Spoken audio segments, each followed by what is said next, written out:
Selamat berjumpa bagi kita semua. Saya Pendeta Kingson Parhusit, STH MPD, dalam materi Pak Remaja bagian yang kedua.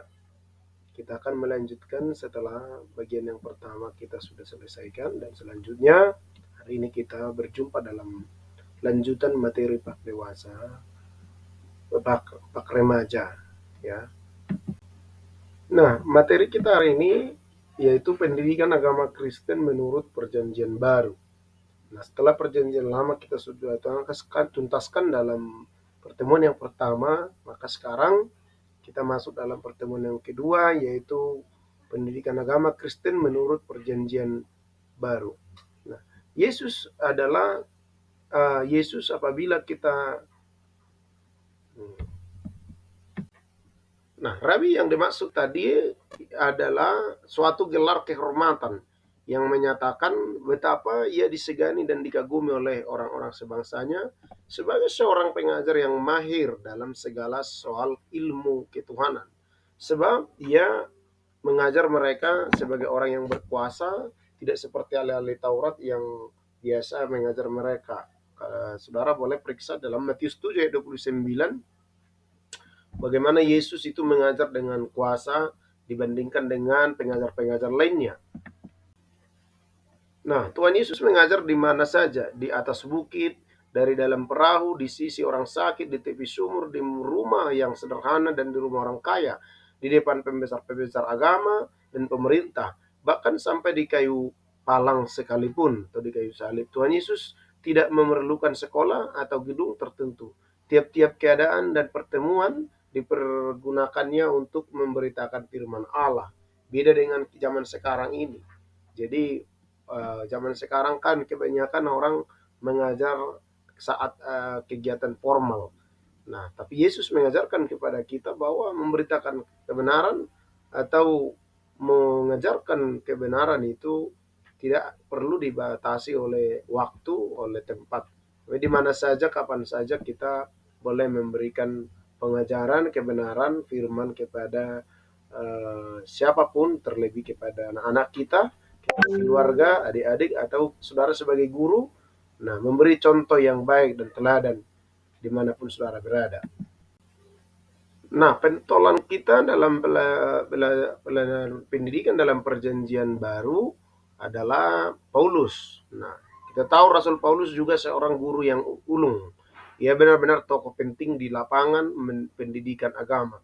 Paulus sendiri dididik untuk menjadi seorang rabi bagi bangsanya. Ia mahir dalam pengetahuan akan Taurat, dan ia dilatih untuk mengajar orang lain tentang agama kaum Yahudi.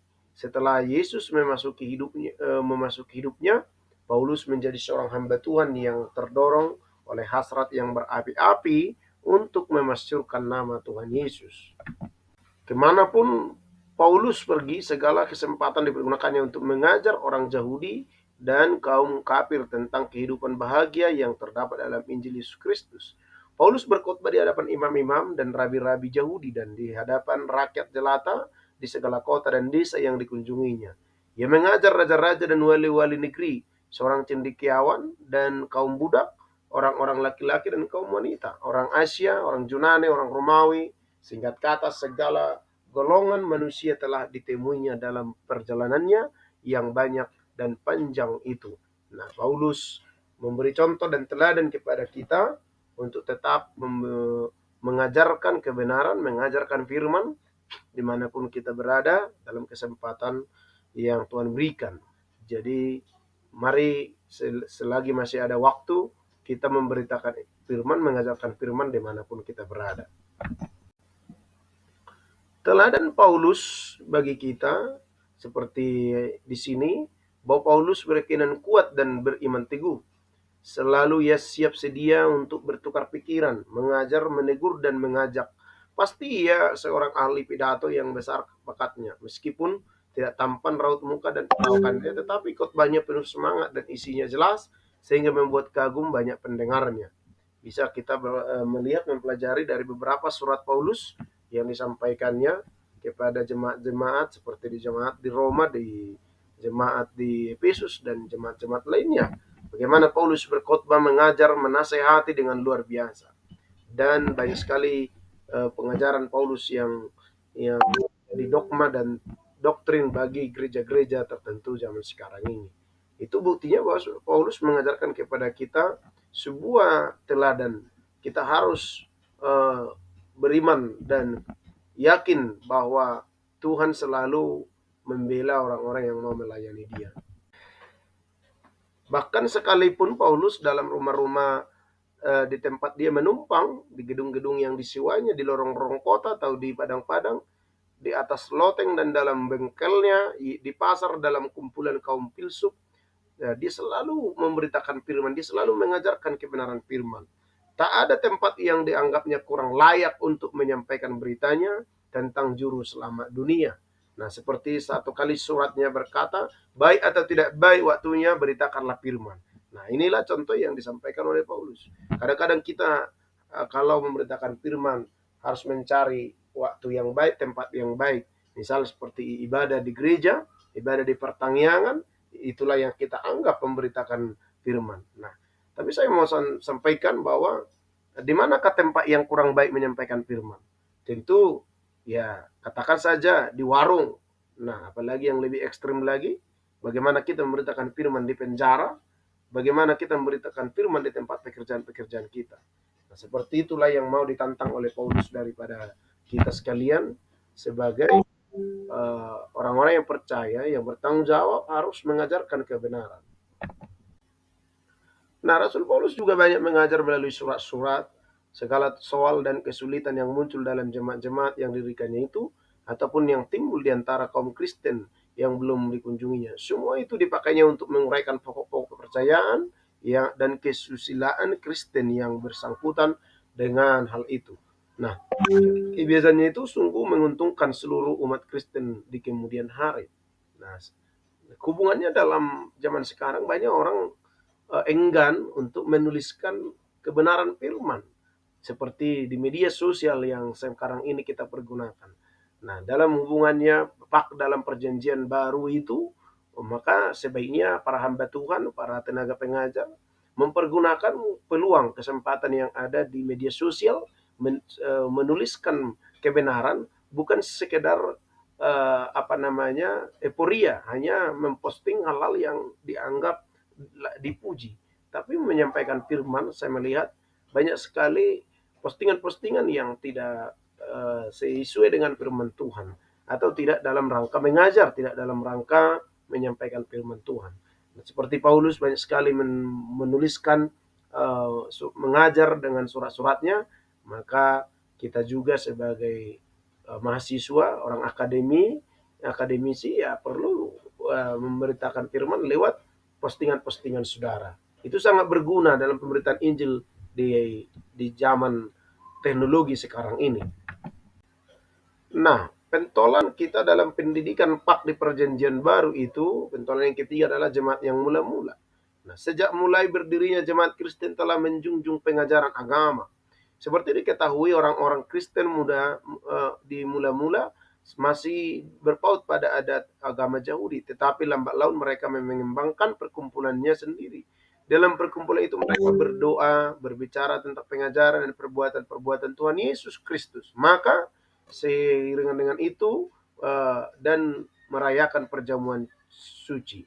Nah, saudara-saudara, jemaat pertama itu menjadi pentolan kita dalam pendidikan agama Kristen di perjanjian baru, di mana mereka sangat tekun. Kalau saudara perhatikan di Kisah Para Rasul, maka mereka tekun meneliti kitab-kitab suci. Jadi ada baiknya orang-orang Kristen sekarang juga tekun meneliti kitab-kitab suci sebagai pengajaran yang baik dalam membangun iman kita di akhir zaman ini. Nah, jemaat mula-mula itu sangat yakin bahwa sejak turunnya Roh Kudus, jemaat mereka merupakan Israel baru. Yesus Kristus telah menciptakan Israel baru itu dengan rohnya sendiri. Sekarang mereka berdiri dalam dunia ini dengan keadaan baru dan dengan tugas yang baru pula. Akibatnya, ialah mereka mulai berkhotbah dan mengajar supaya banyak orang lain juga dapat percaya pada Yesus sebagai penebus dan sebagai Tuhan. Nah, kemudian jemaat mula-mula itu, orang-orang yang sudah bertobat itu dan mau bergabung dengan jemaat Kristen itu dididik dengan seksama di dalam dan di luar kebaktian. Mereka belajar tentang diri dan pekerjaan juru selamat itu. Nah, dan lagi tentang panggilan dan tugas seorang Kristen dalam dunia ini. Jemaat-jemaat muda itu mempelajari nubuat-nubuat para nabi zaman dulu mengenai Yesus Kristus, dan mereka asik membaca surat-surat yang diterimanya dari Rasul Paulus dan memimpin gereja lain. Nah, mereka menganggap dirinya sebagai suatu persekutuan suci seperti Israel dulu, tetapi dengan mengaku Yesus Kristus selaku Raja, Nabi, dan Imam satu-satunya. Nah, saudara-saudara, dalam perjanjian baru, pendidikan PAK itu, PAK remaja itu sebenarnya dimulai dari jemaat mula-mula.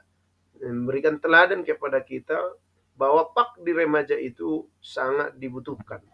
Nah, untuk itu diharapkan kita sekalian untuk sungguh-sungguh mengerti tanggung jawab dalam PAK remaja atau mengajarkan firman sejak dini.